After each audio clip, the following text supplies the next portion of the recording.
ಯಾರದ್ದೋ ಕಾಮಕ್ಕೆ ಆಟದ ಸಾಮಾನಾಗಿ ಯಾರಿಗಾದ್ರೂ ನೆಮ್ಮದಿ ಸಿಗುತ್ತಾ? ಯಾರೋ ನಿನ್ನನ್ನು ಬಳಸಿ ಎಸೆದ ಹಾಗೆ ಅನ್ಸಲ್ವಾ?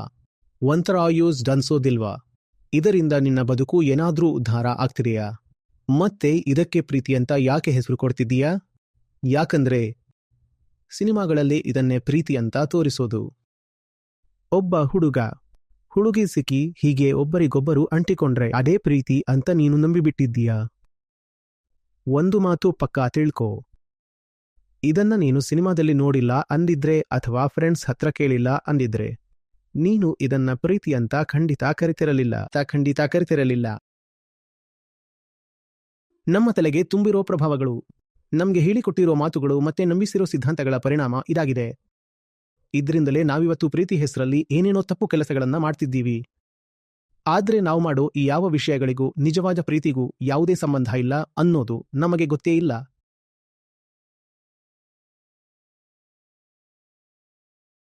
ಮತ್ತೊಮ್ಮೆ ಹೇಳ್ತೀನಿ ಕೇಳು. ಪ್ರೀತಿ ಅಂದ್ರೆ ಏನು?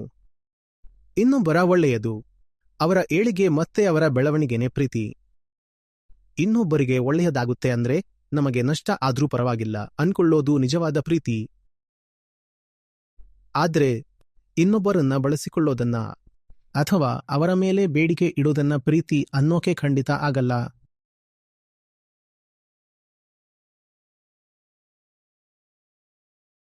ಇನ್ನೊಬ್ಬರ ಮೇಲೆ ಷರತ್ತುಗಳನ್ನ ಹೇರೋದು ಪ್ರೀತಿಯಲ್ಲ. ನೀವು ಯಾವುದನ್ನ ಪ್ರೀತಿ ಅಂತ ಕರೀತಿದ್ದೀರೋ ಅದು ನಿಜವಾದ ಪ್ರೀತಿಯಲ್ವೇ ಅಲ್ಲ. ಪ್ರೀತಿ ಅನ್ನೋದು ತುಂಬಾ ಬೆಲೆ ಬಾಳೋ ವಿಷಯ.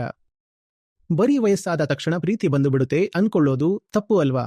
ದೇಹದಲ್ಲಿ ಹಾರ್ಮೋನ್ಗಳು ಅಥವಾ ಯಾವುದೋ ಕೆಮಿಕಲ್ಗಳು ಬದಲಾದ ತಕ್ಷಣ ನೀನು ಪ್ರೇಮಿ ಆಗೋಕೆ ಸಾಧ್ಯವಿಲ್ಲ. ಪ್ರೀತಿಯನ್ನ ನಾವು ಕಲಿಯಬೇಕಾಗುತ್ತೆ. ಜೀವನದ 40-50 ವರ್ಷ ಕಳೆದ ಮೇಲೂ ನಮಗೆ ಪ್ರೀತಿ ಅಂದ್ರೆ ಏನು ಅಂತ ಸ್ವಲ್ಪ ಅರ್ಥ ಆದ್ರೂ ಅದೇ ದೊಡ್ಡ ವಿಷಯ. ಇಷ್ಟು ಹೇಳಿದ ಮೇಲೆ ತುಂಬಾ ಜನರಿಗೆ ಇದು ತಮಾಷೆ ಅನ್ಸಿರಬಹುದು.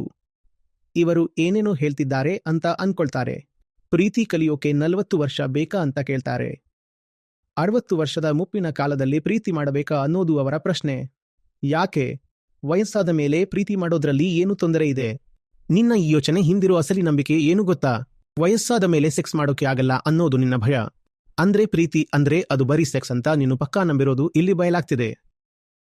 60ನೇ ವಯಸ್ಸಿನಲ್ಲಿ ಪ್ರೀತಿ ಮಾಡೋದ್ರ ಬಗ್ಗೆ ನಿನಗೆ ನಗು ಬರ್ತಿದೆ ಅಂದ್ರೆ ನಿನಗೆ ಪ್ರೀತಿ ಅಂದ್ರೆ ಏನು ಅಂತ ಗೊತ್ತಿಲ್ಲ ಅಂತಾನೆ ಅರ್ಥ. ವಯಸ್ಸಾದ ಹಾಗೆ ಪ್ರೀತಿ ಇನ್ನೂ ಗಾಢವಾಗುತ್ತೆ, ಮಾಗಿದ ಹಣ್ಣಿನಂತೆ ಸಿಹಿಯಾಗುತ್ತೆ. ಪ್ರೀತಿ ಅನ್ನೋದು ಅಷ್ಟು ಅಗ್ಗದ ವಿಷಯ ಅಲ್ಲ. ಮುಖ್ಯವಾಗಿ ಪ್ರೀತಿ ಅನ್ನೋದು ಪ್ರಕೃತಿದತ್ತವಾಗಿ ಬರೋದಲ್ಲ. ಯಾರೋ ದಾರಿಲಿ ಹೋಗೋರಿಗೆಲ್ಲ ಪ್ರೀತಿ ಅನ್ನೋದು ಒಲಿಯಲ್ಲ. ಅದನ್ನ ಕಲಿಯಬೇಕಾಗುತ್ತೆ, ಒಂದು ಸಾಧನೆಯಂತೆ ಪಡ್ಕೋಬೇಕಾಗುತ್ತೆ. ಈ ದಕಾರ ಬರೋದು ಅಥವಾ ದೈಹಿಕ ಕ್ರಿಯೆಗಳು ಅನ್ನೋದು ನೈಸರ್ಗಿಕ ಇರಬಹುದು. ಆದ್ರೆ ಪ್ರೀತಿ ಅನ್ನೋದು ದೈಹಿಕ ಅಲ್ಲವೇ ಅಲ್ಲ. ಅದಕ್ಕೆ ಪ್ರೀತಿ ಪ್ರಕೃತಿಯಲ್ಲ. ಮನಸ್ಸನ್ನ ಒಂದು ಉನ್ನತ ಹಂತಕ್ಕೆ ತಗೊಂಡು ಹೋಗೋದೇ ಪ್ರೀತಿಯಲ್ವಾ? ಮನಸ್ಸನ್ನ ಸ್ವಚ್ಛವಾಗಿ ನಿರ್ಭಯವಾಗಿ ಇಟ್ಟುಕೊಂಡು ಇನ್ನೊಬ್ಬರ ಒಳ್ಳೆಯದನ್ನ ನಮ್ಮ ಹಿತಕ್ಕಿಂತ ಮೇಲೆ ಇಡೋದು ಪ್ರೀತಿ. ಮನಸ್ಸನ್ನ ಈ ಸ್ಥಿತಿಗೆ ತರೋಕೆ ಎಷ್ಟು ಕಷ್ಟಪಡಬೇಕು ಅನ್ನೋದನ್ನ ಯೋಚನೆ ಮಾಡಿ. 16ನೇ ವಯಸ್ಸಿಗೆ ಬಂದ ತಕ್ಷಣ ನಮಗೂ ಏನು ಆಗ್ಬಿಡ್ತು ಅನ್ಕೊಳ್ತಾರೆ. ಏನಾಯ್ತು ಅಂತ ಕೇಳಿದ್ರೆ ನಿನ್ನೆ ರಾತ್ರಿ ಪ್ರೀತಿ ಆಯ್ತು ಅಂತಾರೆ. ಹೀಗೆ ದಿಢೀರಂತ ಆಗೋದು ಬೇಧಿ ಅಥವಾ ಅಜೀರ್ಣ ಇರಬಹುದು, ಆದ್ರೆ ಪ್ರೀತಿಯಲ್ಲ. ನಿನಗೂ ಪ್ರೀತಿಯಾಯ್ತು, ನನಗೂ ಪ್ರೀತಿಯಾಯ್ತು ಅನ್ನೋಕೆ ಇದೇನು ಎಲ್ಲರಿಗೂ ಹರಡೋ ವೈರಸ್ಸ? ಮನಸ್ಸಿಗೆ ಸರಿಯಾಗಿ ತರಬೇತಿ ಕೊಡಬೇಕಾಗುತ್ತೆ. ಒಳಗಿರೋ ಕೊಳೆಯನ್ನೆಲ್ಲ ಪೂರ್ತಿ ಸ್ವಚ್ಛ ಮಾಡಬೇಕಾಗುತ್ತೆ. ಬದುಕು ಮತ್ತೆ ಈ ಪ್ರಪಂಚವನ್ನ ಸರಿಯಾಗಿ ಅರ್ಥ ಮಾಡಿಕೊಳ್ಳೋದು ಅಂದ್ರೆ ಸುಮ್ಮನೆ ಅಲ್ಲ ಅಲ್ವಾ? ನೀನು ಅನ್ಕೊಳ್ತಿರೋದು ಪೂರ್ತಿ ಸತ್ಯ. 1999 ಜನ ಪ್ರೀತಿ ಅನ್ನೋ ಪದದ ಅರ್ಥ ತಿಳಿಯದೆಯೇ ಸತ್ತು ಹೋಗ್ತಾರೆ. ಯಾಕಂದ್ರೆ ಅವರು ಜೀವನದಲ್ಲಿ ಬೇರೆ 10 ವಿಷಯಗಳ ಬಗ್ಗೆ ಗಮನ ಕೊಟ್ಟಿರ್ತಾರೆ. ಆದ್ರೆ ಮನಸ್ಸಿಗೆ ಪ್ರೀತಿಯನ್ನ ಕಲಿಸೋ ಬಗ್ಗೆ ಅವರು ಯಾವತ್ತೂ ಯೋಚನೆಯೇ ಮಾಡಿರಲ್ಲ. ಅದಕ್ಕೆ ಪ್ರೀತಿ ಹೆಸರಲ್ಲಿ ಜೀವನ ಪೂರ್ತಿ ಏನೇನೋ ತಪ್ಪು ಕೆಲಸಗಳನ್ನ ಮಾಡ್ತಾರೆ. ನನಗೆ ಅವರ ಮೇಲೆ ಪ್ರೀತಿ ಇದೆ ಅಂತ ತಮ್ಮನ್ನ ತಾವೇ ಮೋಸ ಮಾಡಿಕೊಳ್ತಾರೆ. ಆದ್ರೆ ಕಹಿ ಸತ್ಯ ಅಂದ್ರೆ ನಿನಗೆ ಯಾರ ಮೇಲೂ ಪ್ರೀತಿ ಇಲ್ಲ, ಮತ್ತೆ ನಿನ್ನನ್ನ ಯಾರು ಯಾವತ್ತೂ ಪ್ರೀತಿಸಿಯೇ ಇಲ್ಲ. ಪ್ರೀತಿ ಮಾಡೋದು ಎಲ್ಲರಿಗೂ ಆಗೋ ಕೆಲಸ ಅಲ್ಲ, ಅದು ಶೂರರ ಕೆಲಸ. ಪ್ರೀತಿ ಮಾಡೋದು ತುಂಬಾ ಸ್ಪಷ್ಟತೆ ಇರೋರಿಗೆ ಮತ್ತೆ ಯಾವುದಕ್ಕೂ ಹೆದರದ ಧೈರ್ಯವಂತರಿಗೆ ಮಾತ್ರ ಸಾಧ್ಯ ಅನ್ನೋದು ನಮಗೆ ಗೊತ್ತಿರಬೇಕು. ದಾರಿಲಿ ಹೋಗೋರೆಲ್ಲ ಬಂದು ನಾನು ಪ್ರೇಮಿ ಅಂದ್ರೆ ಆಗುತ್ತಾ? ಮುಖ ತೊಳೆಯೋಕೆ ಬರಲ್ಲ, ಆದ್ರೆ ಪ್ರೀತಿ ಮಾತ್ರ ಶಿಖರದಲ್ಲಿದೆ ಅನ್ನೋದು ವಿಚಿತ್ರ ಅಲ್ವಾ?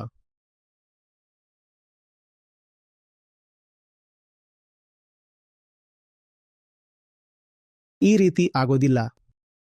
ಇದೆಲ್ಲ ಕಾಮ ತೀರಿಸಿಕೊಳ್ಳೋಕೆ ಮಾಡಿರೋ ತುಂಬಾ ಹಳೆ ಕಾಲದ ನಾಟಕಗಳು. ಈ ಐ ಲವ್ ಯು ಅನ್ನೋ ಪದಕ್ಕೆ ಬೇರೆ ಏನಾದ್ರೂ ಅಸಲಿ ಅರ್ಥ ಇರೋದಕ್ಕೆ ಸಾಧ್ಯ ಇದ್ಯಾ? ಬರೀ ಐ ಲವ್ ಯು ಅಂತ ಸುಮ್ಮನೆ ಬಾಯಲ್ಲಿ ಹೇಳೋದು, ಆಮೇಲೆ ದೇಹದ ಜೊತೆ ಆಟ ಆಡೋದು ಅಷ್ಟೇ ಇವರ ಅಸಲಿ ಕೆಲಸ. ಪ್ರೀತಿ ಅಂತ ಹೇಳೋವನು ಪ್ರತಿ ಸಲ ಮೊದಲೇ ಪ್ಲಾನ್ ಮಾಡಿ ನಿನ್ನನ್ನ ಸಿಲುಕಿಸುತ್ತಾನೆ ಅಂತ ಹೇಳೋಕೆ ಆಗಲ್ಲ. ಕೆಲವೊಮ್ಮೆ ಬುದ್ಧಿಪೂರ್ವಕವಾಗಿ ಸಂಚು ರೂಪಿಸಿರ್ತಾರೆ, ಇನ್ನು ಕೆಲವೊಮ್ಮೆ ಗೊತ್ತಿಲ್ಲದೆಯೇ ನಾಟಕ ಆಡ್ತಾರೆ. ಆದ್ರೆ ಮನುಷ್ಯನ ಒಳಮನಸ್ಸಿನ ಅಸಲಿ ಉದ್ದೇಶ ಮಾತ್ರ ಕೊನೆಗೆ ಇದೇ ಆಗಿರುತ್ತೆ ಅನ್ನೋದು ನಮಗೆ ಗೊತ್ತಿರಬೇಕು. ನಮ್ಮ ಸುಪ್ತ ಮನಸ್ಸಿನ ಆಳದಲ್ಲೇ ಈ ಒಂದು ಯೋಜನೆ ಮೊದಲೇ ಸಿದ್ಧವಾಗಿರುತ್ತೆ. ಪ್ರೀತಿ ಅಂತ ಶುರು ಮಾಡಿ ಕೊನೆಗೆ ಹೇಗಾದ್ರೂ ಕೇವಲ ದೇಹದ ಹತ್ತಿರ ಹೋಗಿ ನಿಲ್ಲಬೇಕು ಅನ್ನೋದೇ ಇಲ್ಲಿರುವ ಅಸಲಿ ಉದ್ದೇಶ. ತಕ್ಷಣವೇ ನನ್ನ ಉದ್ದೇಶ ಹಾಗಿಲ್ಲ ಅಂತ ಹೇಳೋಕೆ ಬರಬೇಡ. ನನ್ನ ಪ್ರೀತಿ ಅಷ್ಟೇ ಅನ್ನೋದು ನಿನ್ನ ವಾದ ಇರಬಹುದು. ಆದ್ರೆ ಯಾರು ಹೀಗೆ ಹೇಳ್ತಾರೋ ಅವರಿಗೆ ಆ ಭಾವನೆ ಅನ್ನೋ ಪದದ ಅರ್ಥವೇ ಗೊತ್ತಿರಲಿಲ್ಲ. ಭಾವನೆ ಅನ್ನೋದು ಅಷ್ಟು ಹಗುರವಾದ ವಿಷಯ ಅಲ್ಲ. ಅಸ್ಲಿಗೆ ಈ ಭಾವನೆ ಎಲ್ಲಿಂದ ಹುಟ್ಟುತ್ತೆ ಮತ್ತೆ ಅದಕ್ಕೂ ನಮ್ಮ ಯೋಚನೆಗಳಿಗೂ ಏನ್ ಸಂಬಂಧ ಅಂತ ಮೊದಲು ತಿಳ್ಕೋಬೇಕು. ಮುಖ್ಯವಾಗಿ ಈ ಭಾವನೆ ಮತ್ತೆ ನಮ್ಮ ದೇಹ ಎರಡೂ ಒಂದೇನಾ ಅಥವಾ ಬೇರೆನಾ ಅನ್ನೋದನ್ನ ಯಾವಾಗಾದ್ರೂ ಯೋಚನೆ ಮಾಡಿದ್ದೀಯಾ? ಈ ವಿಡಿಯೋ ನೋಡ್ತಾ ನೋಡ್ತಾ ಕಿರುಚಾಡೋಕೆ ಹೋಗಬೇಡ. ನನ್ನ ಪ್ರೀತಿಯನ್ನ ಇವರು ಅವಮಾನ ಮಾಡ್ತಿದ್ದಾರೆ ಅಥವಾ ನನ್ನ ಪವಿತ್ರ ಭಾವನೆಗೆ ಬೆಲೆ ಕೊಡ್ತಿಲ್ಲ ಅಂತ ಕೂಗಾಡೋದು ಎಲ್ಲ ಮಾಡಬೇಡ. ನಿನಗೆ ಪವಿತ್ರತೆ ಪ್ರೀತಿ ಭಾವನೆ ಯಾವುದೂ ಗೊತ್ತಿಲ್ಲ. ನಿನ್ನನ್ನ ಅಪಮಾನ ಮಾಡೋ ಅಗತ್ಯ ಏನಿದೆ? ನಿನ್ನ ಬದುಕೆ ಈಗಾಗಲೇ ಒಂದು ಅಪಮಾನಿತವಾಗಿದೆ. ವಿಷಯ ಅರ್ಥ ಆಗ್ತಿದೆ ತಾನೇ?